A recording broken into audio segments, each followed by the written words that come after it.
Bienvenue sur Top Invest, la chaîne des top d'investissement. Ici, on parle essentiellement d'entreprises de qualité. Avons-nous une opportunité d'investissement sur Prodway? C'est la question à laquelle on va essayer de répondre en se basant sur les états financiers de la compagnie. Je rappelle que ceci représente uniquement mon point de vue et non un conseil d'investissement. Et comme d'habitude, je me réserve le droit de me tromper. C'est une demande d'un abonné Top Premium. Je rappelle que dans le service Top Premium, vous pouvez demander des analyses quantitatives comme celle qu'on va faire présentement ici aujourd'hui. Et jusqu'au 22 du mois de juin, donc jusqu'à la fin de cette journée-ci, vous avez la possibilité d'avoir les formations actuelles et à venir avec un tarif préférentiel. Donc, je vous laisse aller voir ça sur la page ici de Top Invest, donc du service Top Premium, donc juste en cliquant ici, d'accord, tout ceci est là. Donc le lien est dans la description de la vidéo, ok.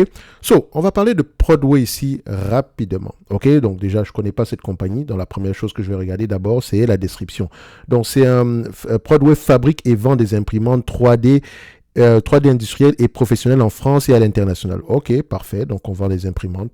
Donc, on va aller regarder ça ici. Quand on parle de vendre des imprimantes, est-ce qu'il y a un service de maintenance derrière? Est-ce qu'il y a un service ici de vente de consommables derrière?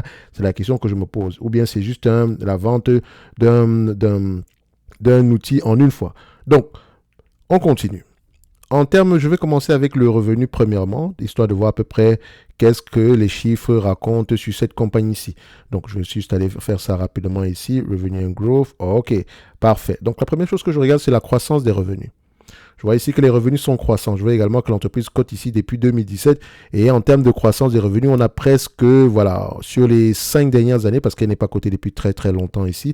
Donc, sur les 5 dernières années, qu'est-ce que nous avons ici? Nous avons à peu près 16% de croissance annualisée. Sur les 3 dernières années, nous avons à peu près 3% de croissance. Donc, la croissance ralentit sur les 3 dernières années. Est-ce que le Covid n'est pas également passé par là? Vu qu'on vend ici du matériel, il me semble que c'est peut-être, le Covid est peut-être passé par là et ça a ralenti un tout petit peu la croissance. OK?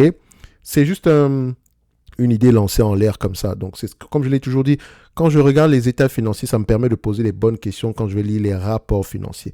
Parce que l'analyse fondamentale, c'est le quantitatif et le qualitatif. Le quantitatif présente les chiffres.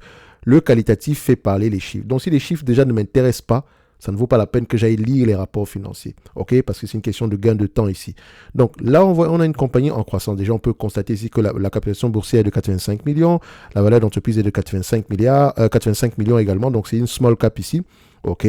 Et vous savez que je n'aime pas trop les small cap parce que c'est un peu plus fragile que les autres. OK? Donc, j'ai une préférence pour les mid et big cap, les grosses capitalisations également. Oui, je ne crois pas que les grosses capitalisations n'aient pas la possibilité de faire du x2 ou du x3 sur 5 ans. Non. Tout dépend de votre prix d'acquisition. Donc, je suis très souvent, quand on met en avant cet argument-là, je dis toujours que ça dépend de ça dépend de la large cap que vous allez acheter. Ça dépend toujours de la compagnie. C'est pas, en général, oui, les small caps vont mieux performer, mais il y a des particularités. Et moi, je recherche les particularités. Et en me focalisant sur les large caps et les mid caps, je cherche déjà des entreprises qui sont à peu près leaders sur leur segment d'activité. OK? Donc, ça ne veut pas dire que j'achète uniquement par rapport à la taille, par rapport à la capitalisation boursière. Non. L'entreprise derrière m'intéresse, le business model derrière m'intéresse. Maintenant, je prends en considération ici la marge brute. C'est bien d'avoir une croissance des revenus ici, mais est-ce que les marges brutes sont au moins stables? On a des marges brutes qui sont même croissantes. J'aime ça. C'est bien d'avoir la marge brute croissante. Maintenant, on va prendre en considération la marge EBITDA. Comme je dis toujours, tout est en relation. Tout est en relation. Donc, marge brute comparée avec EBITDA, comparée avec net income, comparée à free cash flow. OK? Tout va ensemble. On ne prend pas les informations ici de manière séparée. Donc, ça ne sert à rien de voir une grosse marge EBITDA ici, si je n'ai pas d'informations par rapport à la marge, par rapport au free cash flow, ou bien par rapport aussi à la marge EBIT. OK? Donc, en termes de croissance, en termes de marge de bénéfice des EBITDA ici, on a quelque chose aux alentours des 9%. Attention, 2021 ici, c'est une année, c'est une compagnie qui n'a pas l'habitude de gagner beaucoup d'argent. Donc, vous constatez ici qu'en partie de 2021, on gagne beaucoup d'argent. Est-ce qu'il n'y a pas... Et vous avez également remarqué qu'il y avait également des commandes qui avaient... un ensemble de commandes ici qu'on avait... Enfin, un ralentissement au niveau des commandes à partir de 2020, 2021, enfin, début 2020 par là. Je pense que c'était par rapport à la pandémie. Et après la pandémie, on a un regain un tout petit peu des commandes. On a des revenus qu'on n'a presque jamais eu ici. C'est vrai qu'on a commencé à avoir des marges EBITDA de plus en plus positives sur cette période-ci, alors qu'on avait des revenus moins élevés. Qu'est-ce qui s'est passé à cette période? Pourquoi est-ce que les marges EBITDA sont de l'ordre aujourd'hui de 10%. Est-ce que ça va durer? C'est la véritable question ici, c'est est-ce que ça va durer? Maintenant, en termes de net income, moi déjà, par rapport à la taille de la compagnie, par rapport à son passif ici, on n'a que 5 ans ici d'historique financier. Je sais déjà qu'elle ne va pas m'intéresser. Je préfère m'intéresser déjà aux entreprises qui ont au moins 10 ans déjà cotées sur les marchés, si ce n'est le fait que si l'entreprise avait été spin-off d'une autre entité ici. Dans tous les cas de figure, ici déjà, je me questionne. Donc, net income, qu'est-ce qu'on a? Est-ce qu'on a des net income qui vont dans le même sens que les EBITDA et les free cash flow?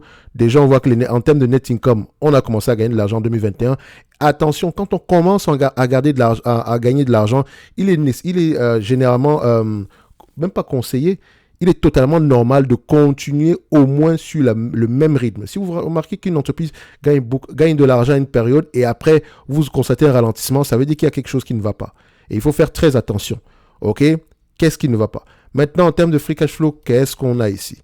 Les free cash flow de cette compagnie-ci sont, quand on compare avec les net income, ils sont généralement semblables aux net income ici. Si c'est une compagnie de croissance, on préfère acheter une compagnie de croissance à un prix qui n'implique pas la croissance. Et également, il faut qu'elle s'auto-finance. L'autofinancement ici a commencé à partir du mois de décembre 2020 ici. Donc voilà, elle arrive à s'autofinancer, même si elle gagne moins d'argent que la période précédente ici. OK?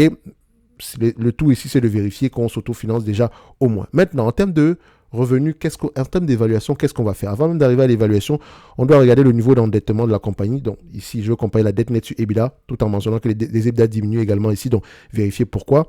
Donc on a une dette nette sur EBITDA de 2.3, ok. En termes de nombre d'actions, est-ce que le nombre d'actions est stable ou décroissant? Il est plutôt stable, ok. Donc, en termes d'évaluation, qu'est-ce qu'on va faire? Pour cette compagnie-ci, vu qu'on achète le futur, en se basant un tout petit peu sur le passé, on voit ici que le passé de la compagnie ne nous permet pas d'avoir d'assez bonnes informations.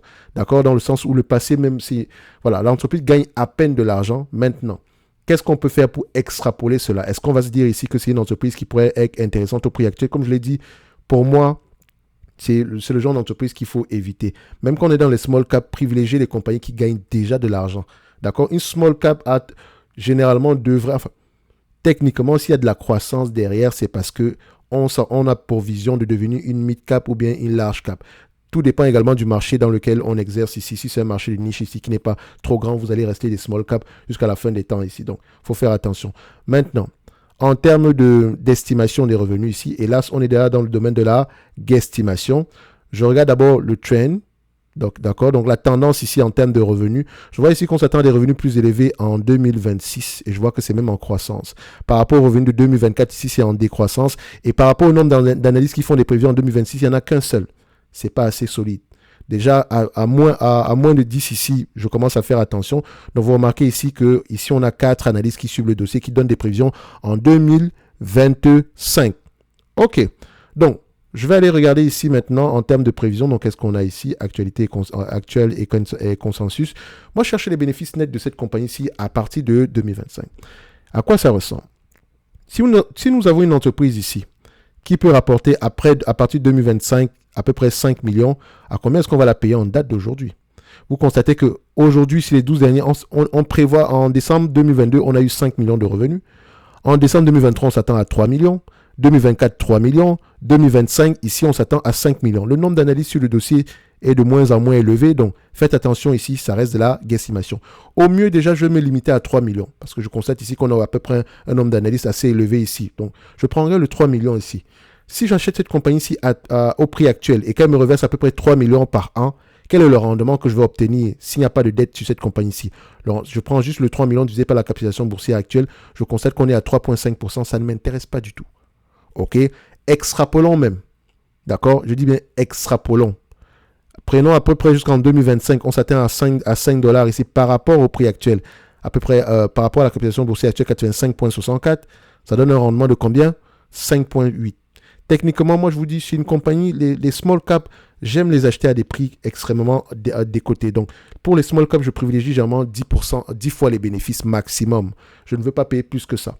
Si c'est une compagnie de croissance réellement, on peut m'aller aux alentours de 15 fois, mais ce sera très rare de payer 20 fois les bénéfices. Même si le marché a tendance à payer bien plus que ça.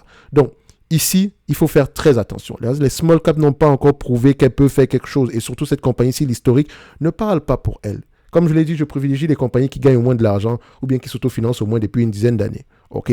So, Ici, quand on regarde les price to earnings de cette compagnie, même si on prend en considération le next 12 months, donc les bénéfices nets ici ajustés par par rapport aux bénéfices futurs, donc sur les 12 prochains mois ici, donc par rapport à ce que l'estimation des analystes ici. Donc, c'est-à-dire qu'en 2022, ici, en juillet 2022, ça prend en considération les bénéfices nets de juillet 2023.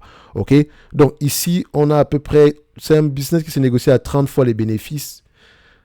Il sera difficile pour moi de payer 20 fois les bénéfices pour ce genre d'entité. Non seulement on a des marges qui sont à peine positives, d'accord?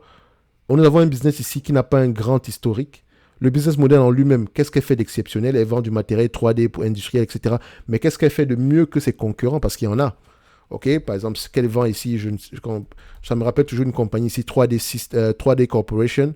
3D ici Corporation, vous allez remarquer ici en termes de revenus, c'est au moins 526 millions depuis très longtemps. Donc, je ne sais même pas si la taille du marché de Prodway ici en vaut la peine. Et vous pouvez constater que c'est une entreprise qui n'est pas rentable du tout. OK? Même après toutes ces années-là, elle ne gagne pas d'argent. Il y a des périodes où elle gagne énormément, certaines où elle ne gagne pas du tout. Donc, est-ce que je peux faire confiance à Prodway? Je dirais non. Je ne peux pas faire confiance à Prodway par rapport à mon capital de départ. Donc, je resterai sur les lignes de côté. Évidemment, si je veux y investir et que je suis tellement têtu, je veux quand même y investir, on va également regarder ici la valeur d'entreprise sur le revenu. C'est plus facile pour moi ici parce qu'il n'y a pas de marge en réalité ici. D'accord? Et ce n'est déjà pas normal. D'accord? Donc, quelle est la médiane ici de la valeur d'entreprise sur le revenu de cette compagnie ici? On met la médiane. On voit ici que c'est un business qui a tendance à s'échanger aux alentours de 2 fois les revenus. On voit 2,3 fois, mais sur les 20 dernières années, vu qu'elle a de l'historique ici, on voit à peu près, enfin, c'est 2,3 fois. 2,3 fois les revenus. OK. Retournons donc sur Prodway, PGW. Est-ce qu'on va PWG, est-ce qu'on va payer 2,3 fois les revenus pour cette compagnie ici qui a une taille moins élevée, qui est plus petite que son concurrent ici? Alors, ici, on a des revenus de combien?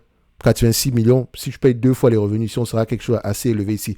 J'aurais du mal à aller à ce niveau-là, je vous assure. J'aurais du mal. Peut-être parce que je ne connais pas le business model de cette compagnie ici. OK?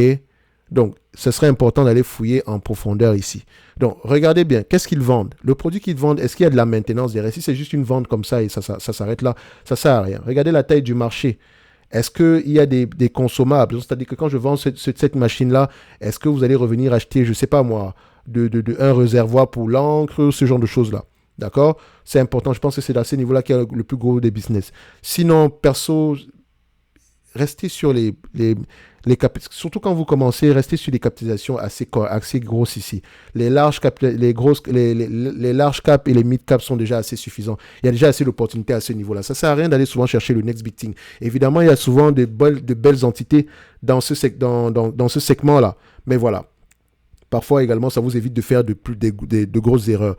Donc, pour moi ici, Prodway, s'il faut l'évaluer, comme je l'ai dit, c'est pas un business que je vais acheter à plus de... Voilà, c'est un business, on s'attend à avoir 3 millions de bénéfices nets sur les années à venir. Si je l'achète à 15 fois les bénéfices, sans prendre en considération la dette, je ne voudrais pas payer plus de 45 millions d'euros. Donc techniquement, le prix actuel, on divise par 2, à peu près aux alentours de 0,8 euros ici, ou bien à la limite 1 euro ici, ça pourrait être assez intéressant.